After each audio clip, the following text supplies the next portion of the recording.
성경 말씀은 요한복음 7장 37절로 53절까지의 말씀입니다.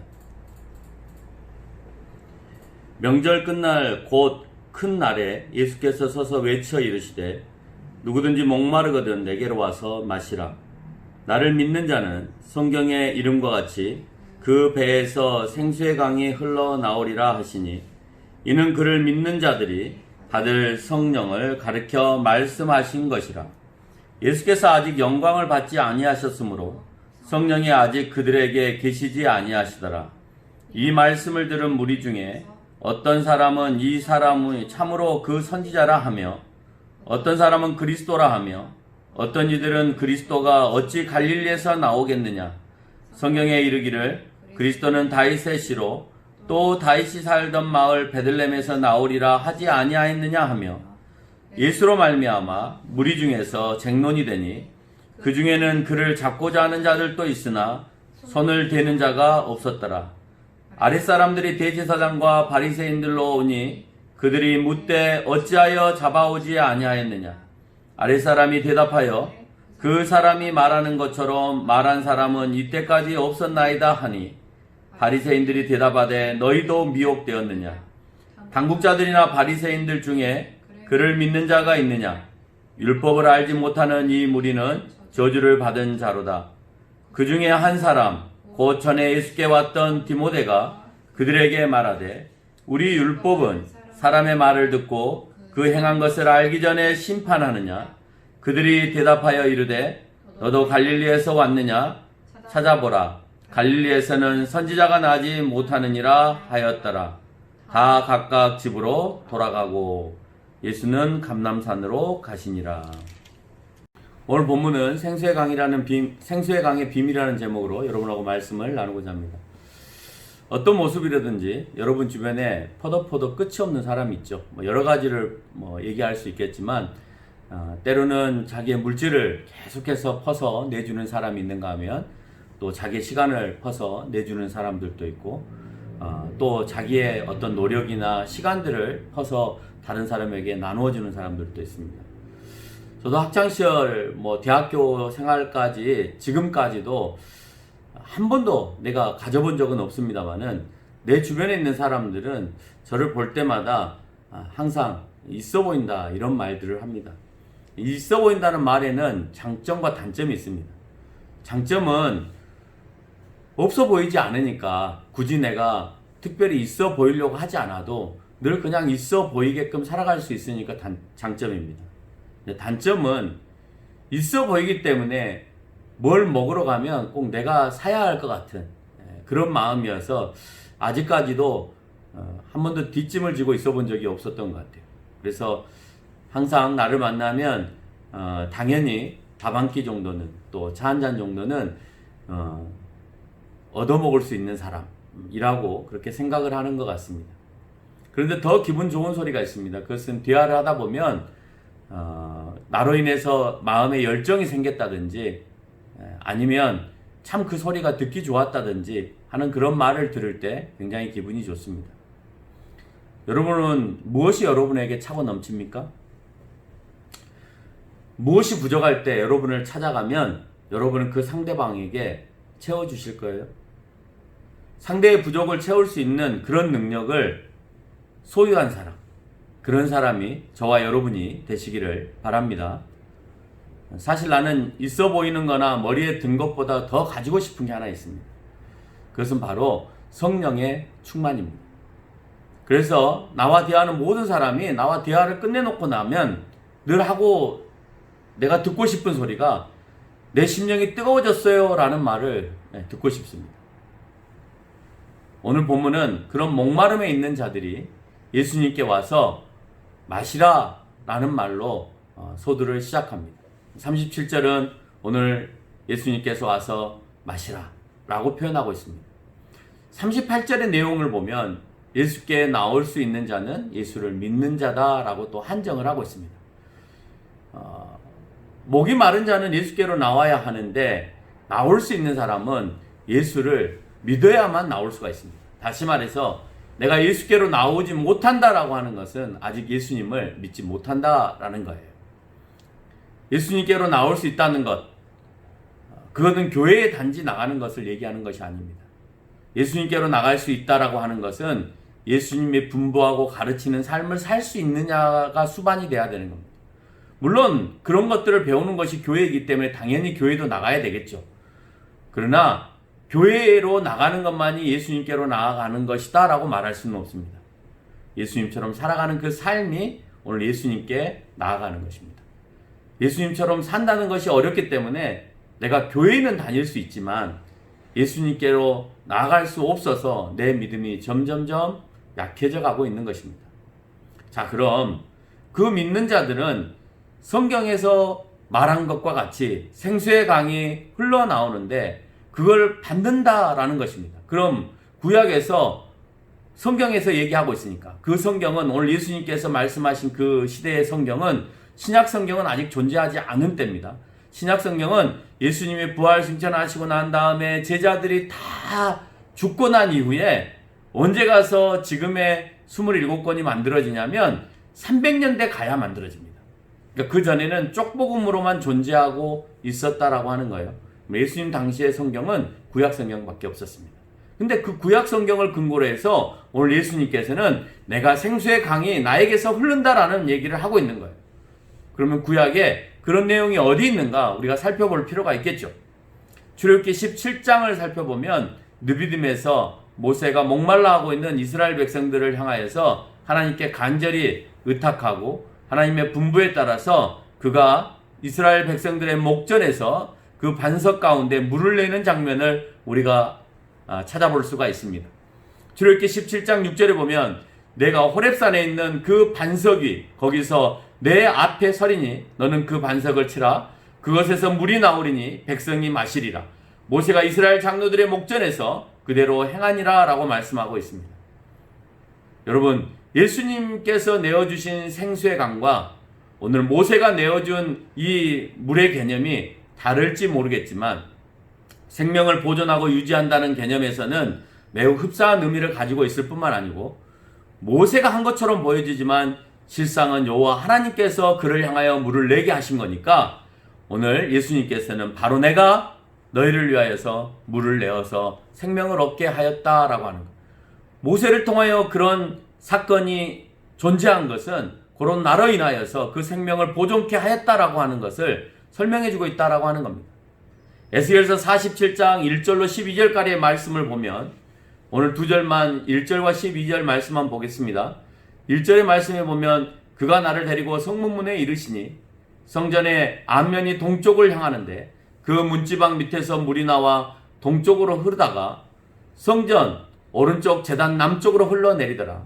12절 강 좌우 가에는 각종 먹을 과실나무가 자라서 그 잎이 시들지 아니하며 열매가 끊이지 아니하고 달마다 새 열매를 맺으리니 그 물이 성소를 통하여 나옴이라.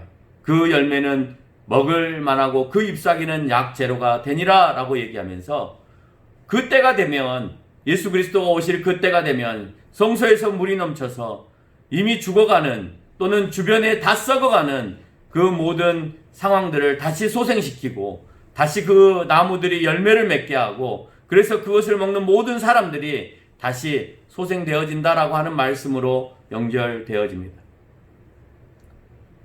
제2의 성전 예수 그리스도를 의미합니다. 성전에서 흐르는 강을 통하여서 모든 만물이 살아나고 소생하게 됨을 언급하는 것이죠. 예수 그리스도를 통하여서 다 죽어갔던 우리가 다시 소생되는 것과 같습니다. 모세의 내용을 통하여서 이스라엘 백성을 살리심과 에스겔을 통하여서 제2의 성전에서 흘러나오는 강을 통해 모든 만물을 살리심을 오늘 본문들은 설명하고 있다라고 하는 거예요. 오늘 본문은 그분이 예수님이시다라고 하는 것을 얘기하고 그래서 46절에서 그 사람이 말한 것처럼 말한 사람은 그때까지도 없었다라고 표현하고 있다라고 하는 거예요. 이렇게 말한 사람이 그때까지 없었다라는 거 이렇게 설명을 잘해주는 사람이 오늘 예수님께서 그런 설명과 더불어서 내가 생수의 강이다라고 하는 것을 추가적으로 설명했다라고 하는 거고 그로 인해서 많은 사람들이 그를 보고 선지자 또는 그리스도다라고 표현하고 있는 것입니다. 예수님을 통해서 목마르지 않는다는 표현은 요한복음 6장 35절에 이미 예수님께서 사용하고 계십니다. 예수님께서 이르시되 나는 생명의 떡이니 내게 오는 자는 결코 줄이지 아니할 터이요 나를 믿는 자는 영원히 목마르지 아니하리라 라고 말씀하고 있습니다. 그 말씀을 통하여서 오늘 우리에게 요구되어지는 것은 예수님을 통하여서 우리가 영원히 목마르지 않는 그 생명의 그 떡을 얻게 되어진다라고 하는 말씀을 선포하고 있다라고 하는 겁니다. 그 목마르지 않음을 그 배에서 생수의 강에서 나오게 한다라고 오늘 38절의 말씀에서 설명하고 있습니다. 예수의 배에서 생수의 강이 어떻게 나올까요? 그럼 어떻게 나와야 된다고 생각하세요? 이 표현은 좀 잔인한 표현입니다. 예수님이 그 생수의 강, 예수님이 우리를 살리기 위해서는 그가 죽으셔야 되는데 그가 죽는 그 장면을 오늘 묘사하는 것입니다. 예수님께서는 십자가에 못 박히실 때 로마병정의 창에 의해서 그가 찔림으로 말미암아 그 몸에서 피를 흘리게 되어지는 일이 발생하게 되어집니다. 그 피 흘림으로 인하여서 그 피가 모든 자기를 믿는 이들에게 흘러넘치게 되어지는 거고 그로 인해서 그 피를 내가 위에서 말한 것처럼 그 생명의 떡과 그 생명의 피를 내가 믿음으로 받아들이는 그 자들에게는 영원히 목마르지 않는 영원한 생명의 문제가 해결되어지는 그 역사가 일어난다라고 하는 것입니다. 그래서 아직 십자가의 그 고난을 예수님께서는 아직 이 본문 속에서는 십자가의 고난을 당하지 않은 상태입니다. 그래서 39절에서는 예수님께서 아직 영광을 받지 않으셨으므로 라고 표현하고 있습니다. 그것은 아직 십자가의 고난이 있지 아니하였다라는 말과 같은 거죠. 44절에서 그런 얘기를 합니다. 그 중에는 그를 잡고자 하는 자들도 있으나 손을 대는 자가 없었더라. 잡아서 죽이고 싶은데 아직 손을 댈 수가 없는 거예요. 왜 잡고 죽이고자 하는데도 불구하고 그를 죽일 수 없느냐? 아직 하나님의 뜻과 계획이 그 시점에 이르지 아니하였기 때문이다 라고 하는 겁니다. 요한복음 8장 20절에서 보면 그 이유를 설명합니다. 잡은 자가 없으니 이는 그의 때가 아직 이르지 아니하였다 라고 얘기하고 있습니다. 예수님이 아직 잡혀서 죽을 때가 안 되었기 때문에 아무도 잡을 수 없는 것이지 예수님이 잘 도망 다니셔서 또는 그들이 아직 잡고 싶지 않아서 그렇지 않다라고 하는 겁니다. 예수님의 십자가의 고난의 때가 와야 우리가 영원히 사는 생수의 강이 넘쳐나게 되고 그래서 그 생수의 강을 전달하시는 이가 성령이시고 성령을 통하여서 우리는 그것을 깨닫게 되어지고 예수 그리스도를 더욱더 알게 되어지는 역사가 일어나게 된다라고 하는 것을 설명합니다. 대부분의 유대인 지도자들은 예수님의 십자가 사건이 있기 전에도 예수님을 믿지 않았습니다. 그러면 예수님의 십자가의 사건이 일어나고 난 다음에는 그들이 믿었을까요? 역시 마찬가지로 그들은 그 사건이 일어나고 난 다음에도 예수님을 믿지 않았습니다. 최근에 이어령 교수가 마지막으로 자기가 인터뷰를 한다면서 조선일보에 올린 기사가 있었습니다. 물론 지금 제가 전달하는 말은 과거에 했던 기사와 연결을 해서 함께 설명하는 것이니까 오늘 이 기사로만은 이해하기가 어렵습니다만은 오늘 여기서 말하고 있는 이 죽음이라는 개념이 결국 자기 딸에게 받은 그 느낌, 감동을 토대로 해서 쓴 글이다라고 말할 수 있겠습니다. 자기 딸은 목사였습니다. 그리고 암에 걸려서 죽기 전에 자기 아버지와 같이 생활을 했습니다. 그리고 죽기 전까지 아버지를 계속해서 전도하기 위해서 정말 최선을 다해서 노력을 했습니다.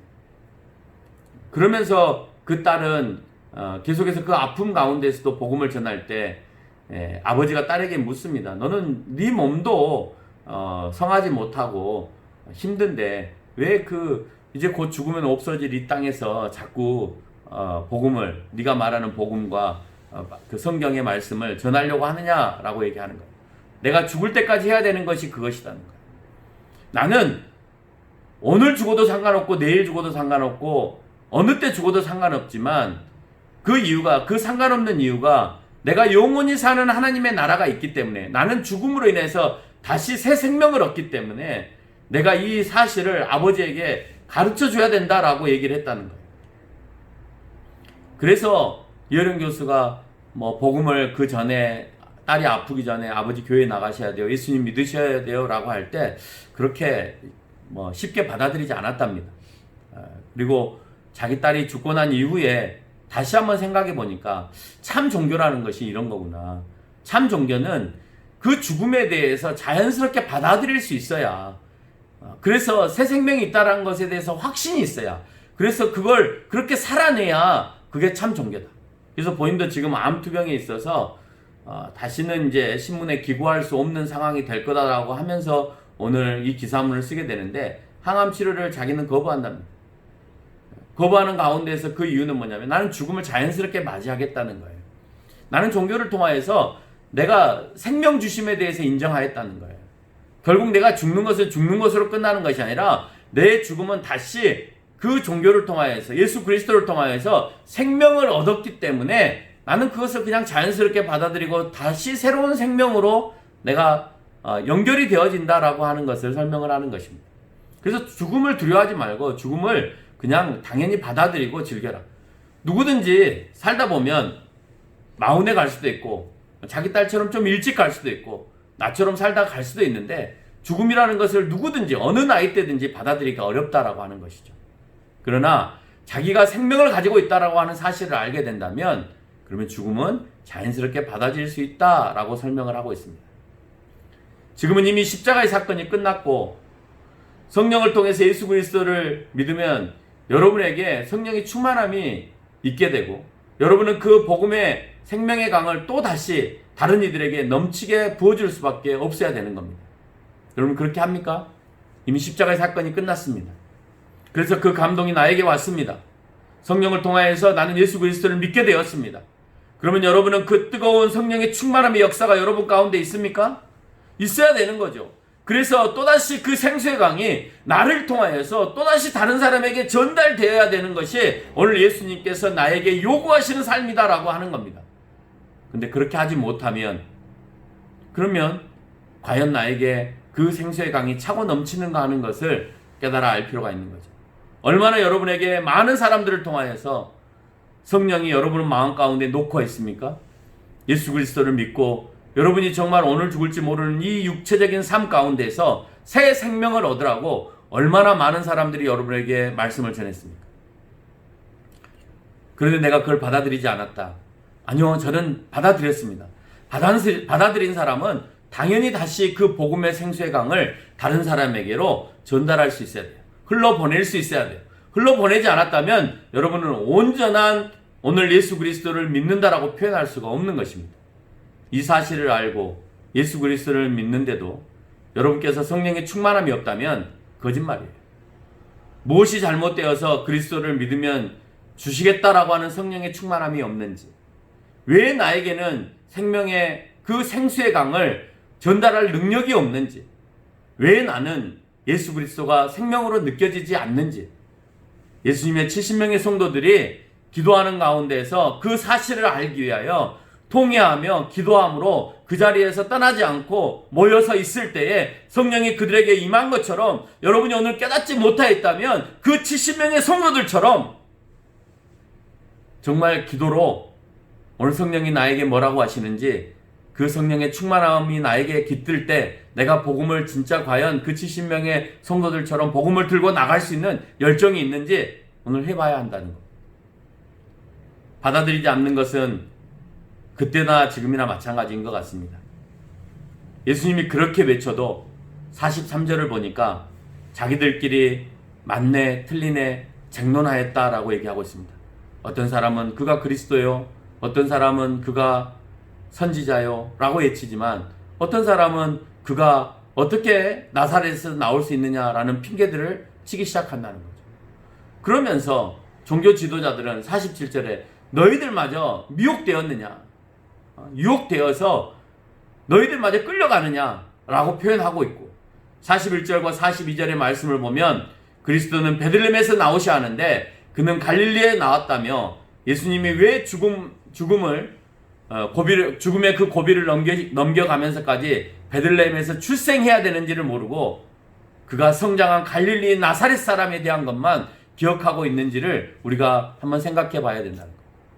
그들은 계속해서 예수 그리스도의 꼬투리를 잡고 있습니다. 믿기 싫은 겁니다. 여러분, 믿기 싫은 사람이 가장 많이 하는 것이 뭐냐? 꼬투리를 잡는 거예요. 오늘 예수님을 향해서 계속해서 꼬투리를 잡는 겁니다. 그가 예수야? 예수인데 나는 왜 이렇게 살아? 우리 가족이 다 예수를 믿는데 우리 가족은 다 왜 이렇게 살아? 내 자녀들은 왜 그래? 라고 자꾸 꼬투리를 잡다 보면 예수 그리스도를 믿지 못하는 거죠. 오늘 예수님이 그들을 향하여서 몸소 죽으시고 그리고 우리를 위하여 대속의 죽음을 져주시고 그래서 우리가 살아날 수 있게끔 되었는데도 불구하고 내가 그걸 믿지 못하는 거예요. 그가 오늘 이스라엘의 그 유대인의 지도자들이 얘기하는 것처럼 야, 그 나사렛에서 무슨 선한 것이 나오겠어? 예수님이 나사렛에서 출생하지 않으셨잖아요. 하나님께서 예수님을 베들레헴에서 출생한다라고 약속하셨기 때문에 그 만삭인 몸을 이끌고 마리아가 베들레헴까지 호적을 하기 위해서 떠납니다. 그래서 베들레헴 마구간에서 출생하시는 거예요. 그래서 그가 어디서 출생했는지를 정확하게 알면도 불구하고 성장 과정 속에 나사렛에 있었기 때문에 그들은 야, 갈릴리 나사렛에서 그가 나왔는데 그곳에 누가 그리스도가 나온다고 했느냐라고 얘기하는 겁니다. 여러분은 예수님의 무슨 꼬투리를 잡고 사십니까? 예수님을 믿어도 세상은 바뀌는 게 없어. 예수님을 믿는 사람들이 더 심해. 예수님은 그냥 마음으로만 믿을 뿐이야. 예수님은 내가 죽기 전에 믿으면 돼.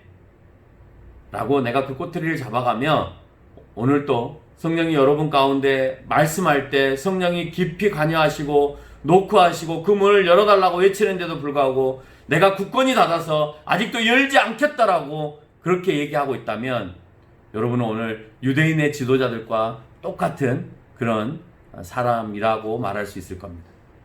결론을 맺겠습니다. 예수님께서 이미 생명의 생수의 강이 흘러나왔습니다. 예수님은 성령이 믿게 하심을 따라서 우리가 믿습니다. 나는 생수만 얻는 게 아니라 나로 인해서 그 생명의 생수가 또다시 생명이 필요한 이들에게 차고 넘치게 되어야만 된다라고 하는 사실입니다. 그래서 내가 멈춰 있는 물이 돼서는 안 되고 고여 있는 물이 돼서는 안 되고 오늘 예수님께서 말씀하신 대로 그가 그 배에서 생명수가 나와서 우리에게 전달한 것처럼 우리 역시 그 생명수를 받아들였다면 마찬가지로 그 생명이 없는 아직 생명을 깨닫지 못하는 이들에게 이 생수의 강의 이 물을 전달할 수 있는 저와 여러분이 되시기를 바랍니다. 다 함께 기도하겠습니다. 참 고마우신 주님 감사합니다. 오늘 말씀을 통하여서 예수 그리스도의 죽으심이 우리에게 생명이 되었다라고 하는 사실을 깨닫게 되었습니다.